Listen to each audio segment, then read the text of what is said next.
हिमालय की वादियों में एक शांत और सुंदर गांव बसा था जिसका नाम था ज्ञानपुर। यह गांव अपनी प्राकृतिक सुंदरता के लिए ही नहीं बल्कि एक रहस्यमयी महिला के लिए भी जाना जाता था जिसे लोग प्रज्ञा दीदी कहते थे।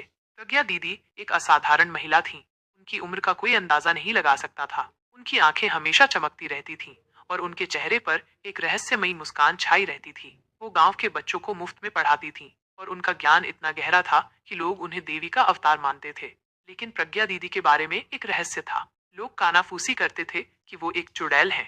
उनकी असाधारण बुद्धि, उनकी रहस्यमयी मुस्कान और उनकी अमरता, ये सभी बातें लोगों के मन में डर पैदा करती थीं। एक दिन ज्ञानपुर में एक युवा शोधकर्ता आर्यन आया। आर्यन प्राचीन शास्त्रों और लोक कथाओं का अध्ययन करने के लिए आया था और उसे प्रज्ञा दीदी के बारे में सुनकर बहुत उत्सुकता हुई। आर्यन ने प्रज्ञा दीदी की पाठशाला में प्रवेश किया और उनके पढ़ाने के तरीके से बहुत प्रभावित हुआ। प्रज्ञा दीदी बच्चों को केवल किताबों से ही नहीं बल्कि प्रकृति और जीवन के अनुभवों से भी सिखाती थीं। उनके पास हर सवाल का जवाब होता था और उनका ज्ञान इतना गहरा था कि आर्यन को भी आश्चर्य होता था। आर्यन ने प्रज्ञा दीदी के साथ बहुत समय बिताया और धीरे धीरे उनके रहस्य को जानने लगा। उसे पता चला कि प्रज्ञा दीदी वास्तव में एक चुड़ैल थी, लेकिन वो एक बुरी चुड़ैल नहीं थी। उन्होंने अपनी शक्ति का उपयोग केवल भलाई के लिए किया था। प्रज्ञा ने आर्यन को अपने अतीत के बारे में बताया। उन्होंने बताया कि वो एक प्राचीन चुड़ैल थीं, जिन्हें ज्ञान और शक्ति का वरदान मिला था, लेकिन उन्होंने अपनी शक्ति का दुरुपयोग नहीं किया और उन्होंने हमेशा लोगों की मदद की। प्रज्ञा ने आर्यन को बताया कि उन्होंने ज्ञानपुर में एक पाठशाला शुरू की ताकि वो बच्चों को ज्ञान और सद्गुण सिखा सकें। उनका मानना था कि ज्ञान ही सबसे बड़ी शक्ति है और ये दुनिया को बदल सकता है। आर्यन प्रज्ञा के ज्ञान और उनकी मानवता से बहुत प्रभावित हुआ। उसे एहसास हुआ कि चुड़ैलें भी अच्छी हो सकती हैं और वे भी दुनिया को बेहतर बनाने में मदद कर सकती हैं। एक दिन ज्ञानपुर में एक बड़ा उत्सव आयोजित किया गया। गांव के सभी लोग खुश थे और वे प्रज्ञा दीदी का सम्मान कर रहे थे। आर्यन ने प्रज्ञा दीदी से पूछा कि वो इतनी खुश क्यों हैं। प्रज्ञा दीदी ने मुस्कुराते हुए कहा, आज मेरे सभी छात्र सफल हो गए हैं। उन्होंने ज्ञान और सद्गुण का उपयोग करके अपने जीवन को बेहतर बनाया है और वे अब दूसरों की मदद कर रहे हैं। आर्यन ने देखा कि प्रज्ञा दीदी की पाठशाला के छात्रों ने गांव में कई सकारात्मक बदलाव लाए थे। उन्होंने गरीबों की मदद की, बीमारों की देखभाल की और पर्यावरण को स्वच्छ रखने में मदद की। प्रज्ञा दीदी ने आर्यन को एक विशेष वरदान दिया। उन्होंने कहा, आर्यन, तुम एक सच्चे ज्ञानी हो। तुम ज्ञान और सद्गुण का उपयोग करके दुनिया को बेहतर बना सकते हो। मैं तुम्हें अपनी शक्ति का एक हिस्सा देती हूँ ताकि तुम दूसरों की मदद कर सको। आर्यन ने प्रज्ञा दीदी का धन्यवाद किया और उनसे वादा किया कि वो अपनी शक्ति का उपयोग केवल भलाई के लिए करेंगे। उन्होंने ज्ञानपुर में एक नई पाठशाला शुरू की और उन्होंने प्रज्ञा दीदी के ज्ञान और शिक्षाओं को दूसरों तक पहुंचाया। ज्ञानपुर एक खुशहाल और समृद्ध गांव बन गया। लोग प्रज्ञा दीदी और आर्यन का सम्मान।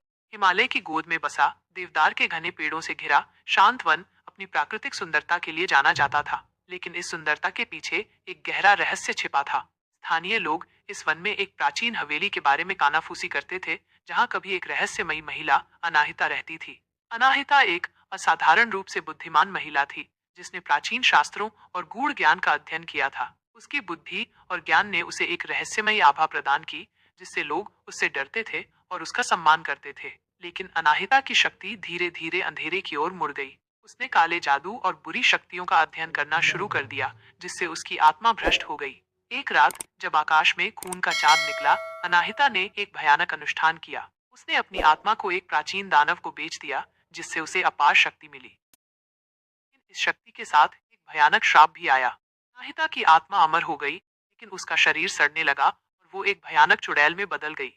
भाग दो! अनाहिता की हवेली अब एक भयानक जगह बन गई थी, जहाँ चीखें और कराहें गूंजती थी। स्थानीय लोग डर के मारे उस हवेली के पास भी नहीं जाते थे। उनका मानना था कि अनाहिता की आत्मा अभी भी वहां भटकती है। जो भी उसके रास्ते में आता है उसे भयानक मौत मिलती है। वर्षों तक हवेली सुनसान रही, लेकिन एक दिन एक युवा शोधकर्ता आर्यन चीन शास्त्रों के अध्ययन के लिए उस क्षेत्र में आया। आर्यन एक साहसी और जिज्ञासु युवक था जो अंधविश्वासों में विश्वास नहीं करता था। उसने अनाहिता की हवेली के बारे में सुना और उसके रहस्यों को जानने का फैसला किया। आर्यन ने हवेली में प्रवेश किया और उसे एक भयानक जगह पाया। आर्यन ने डायरी में एक अनुष्ठान के बारे में पढ़ा, जिसका उपयोग दानव को बुलाने के लिए किया जा सकता था। उसे एहसास हुआ कि अनाहिता की आत्मा अभी भी दानव के लिए एक मार्गदर्शक के रूप में काम कर रही थी। वो दुनिया को अंधेरे में डुबोने की योजना बना रही थी। आर्यन ने दानव को रोकने का फैसला किया। उसने प्राचीन शास्त्रों का अध्ययन किया और एक शक्तिशाली मंत्र सीखा जो दानव को वापस पाताल लोक में भेज सकता था। लेकिन मंत्र को पूरा करने के लिए उसे अनाहिता की आत्मा को मुक्त करना होगा। आर्यन ने हवेली के सबसे गहरे कक्ष में प्रवेश किया, जहां अनाहिता की आत्मा कैद थी। अनाहिता एक भयानक प्राणी थी, जिसकी आंखें खून से लाल थीं और जिसके दांत तेज धार वाले खंजर की तरह थे। उसने आर्यन को देखा और उस पर हमला किया। आर्यन ने अनाहिता से लड़ाई की, लेकिन वो बहुत शक्तिशाली थी। उसने मंत्र का जाप करना शुरू कर दिया, लेकिन अनाहिता ने उसे रोकने की कोशिश की। भयंकर युद्ध हुआ, इसमें हवेली हिलने लगी।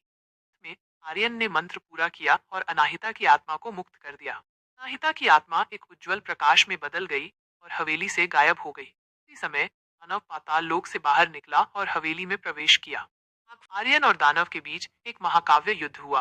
दानव की शक्ति अपार थी, लेकिन आर्यन के पास प्राचीन ज्ञान और दृढ़ संकल्प था। उन्होंने एक दूसरे पर शक्तिशाली मंत्रों और जादुई हथियारों से हमला किया। युद्ध कई घंटों तक चला और हवेली खंडहर में बदल गई। अंत में आर्यन ने दानव को एक पवित्र तलवार से घायल कर दिया, जिससे उसकी शक्ति कमजोर हो गई। उसने अंतिम मंत्र का जाप किया और दानव को वापस पाताल लोक में भेज दिया। दानव के गायब होने के साथ ही हवेली का अभिशाप भी टूट गया। शांत वन फिर से शांत हो गया और स्थानीय लोग डर के साए से मुक्त हो गए। आर्यन एक नायक बन गया, जिसने दुनिया को अंधेरे से बचाया। अनाहिता की आत्मा, जो अब मुक्त हो गई थी, आर्यन के सामने प्रकट हुई। उसने अपने पापों के लिए माफी मांगी और आर्यन से कहा कि वो अपनी शक्ति का उपयोग दुनिया को बचाने के लिए करे। आर्यन ने अनाहिता की बात मानी और एक महान जादूगर बन गया। उसने अपनी शक्ति का उपयोग बुरी आत्माओं और राक्षसों से लड़ने के लिए किया और दुनिया को अंधेरे से बचाया।